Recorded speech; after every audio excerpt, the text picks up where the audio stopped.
Assalamualaikum warahmatullahi wabarakatuh. Alhamdulillah, sholatu wassalamu ala asyrofil anbiya'i wal mursalin wa ala alihi washabihi ajmain. Puji syukur kehadirat Allah Subhanahu wa taala yang mana atas limpahan karunia-Nya sehingga pada hari ini kita masih diberikan kesehatan untuk melaksanakan aktivitas seperti biasanya. Salawat teriring salam tetap tercurahkan kepada junjungan kita Nabi Muhammad SAW yang insya Allah kita nantikan pertolongannya di yaumul akhir. Sebelumnya izinkan saya memperkenalkan diri. Nama saya Agung Prasetyo, NPM 1901011006, mahasiswa IAIN Metro jurusan Pendidikan Agama Islam kelas D. Di sini saya akan membuat video mengenai wawancara untuk memenuhi tugas mata kuliah Psikologi Agama yang diampu oleh Ibu Isti Fatona. Adapun materi saya yaitu mengenai perkembangan dan kejiwaan agama pada anak. Nah, di samping saya ini saya sudah menghadirkan narasumber yang sangat luar biasa, yaitu orang yang paling dekat dengan saya, yaitu ibu saya sendiri. Beliau bernama Mbak Tinia. Nah, mengapa saya memilih beliau menjadi narasumber saya? Karena beliau adalah orang yang paling tahu mengenai perkembangan kejiwaan agama saya dari kecil hingga sekarang ini. Tapi yang akan kita bahas dalam video kali ini yaitu hanya sebatas ke anak-anak, karena pada materi saya yaitu membahas tentang perkembangan dan kejiwaan agama pada anak. Nah, langsung saja masuk ke topik pembicaraannya. Untuk wawancara, ya Bu. Ya. Yang pertama saya tanyakan yaitu mulai kapan Ibu mengenalkan mengenai keagamaan kepada anak Ibu? Mulai sejak dini, yaitu sejak mulai bisa mengenal bahasa dan mulai bisa mengenal tulis menulis. Jadi yang diperkenalkan bukan hanya dari bahasa tapi juga dari menulis. Dari bahasa dan menulis. Nah, dengan cara apa Ibu mengenalkan tentang keagamaan itu pada anak Ibu? Ya, dengan cara mengajarkan melalui mengaji. Nah, kemudian aktivitas keagamaan yang seperti apa yang diperkenalkan kepada anak untuk menanamkan jiwa keagamaan pada anak Ibu? Ya, seperti belajar tata cara sholat, terus belajar berbuat baik, contohnya bersedekah, terus sayang menyayangi sama teman, tidak suka bertengkar. Nah, terus bagaimana perubahan sikap dari anak Ibu setelah diajarkan mengenai hal-hal tersebut?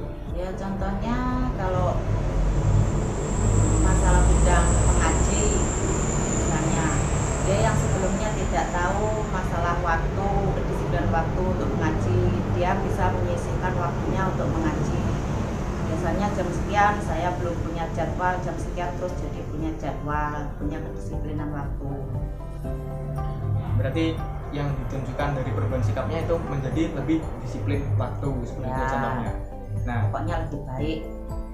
Nah, terus di dalam lingkungannya itu teman-teman atau lingkungan masyarakat berpengaruh tidak untuk mempengaruhi jiwa keagamaan anak Ibu sendiri? Dan Ya, pengaruhnya seperti apa? mempengaruhi. Misalnya yang perbuatannya baik terus jadi berteman, itu justru menambah lebih baik. Berarti pergaulan, pertemanan juga mempengaruhi. Nah, terus biasanya faktor apa saja Bu yang menyulitkan saat mengajarkan keagamaan pada anak? Ya, padanya ini yang dibicarakan. Kesulitannya biasanya untuk berangkat mengaji masalah waktu, harus didisiplinkan. Setiap hari harus, sebelum bisa mandiri setiap hari harus masih dituntun. Berarti masih diocehin. Ya, pokoknya masih dituntun. Terus motivasi Ibu kepada anaknya dalam hal beragama apa? Ya, motivasinya yang jelas memberikan dorongan yang terbaik. Misalnya kalau kegiatan kegiatan, misalnya dia mau ikut tampil, itu harus dia menyediakan alat-alatnya yang bisa untuk seragam. Berarti perkembangan keagamaan pada anak itu terjadi yang mempengaruhi yaitu tentang teman, orang tua sendiri, lingkungan keluarga dan masyarakat.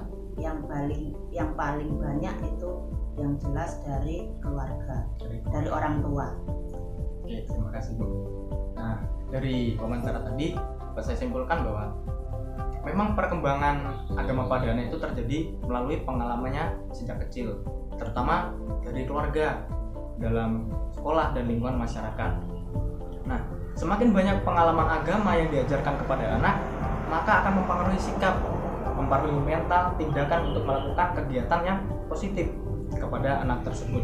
Nah, perkembangan agama pada anak itu sangat ditentukan oleh keluarga, lingkungan, dan pendidikan di sekolah, pendidikan agama Islam terutama.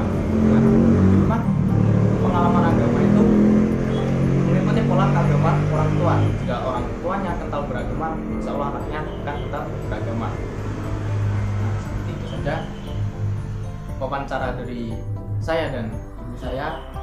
Semoga dapat bermanfaat dan menambah pengetahuan kita. Sekian video tugas dari saya. Bila terdapat salah kata dan kurang berkenan, kami mohon maaf. Saya akhiri. Wassalamualaikum warahmatullahi wabarakatuh.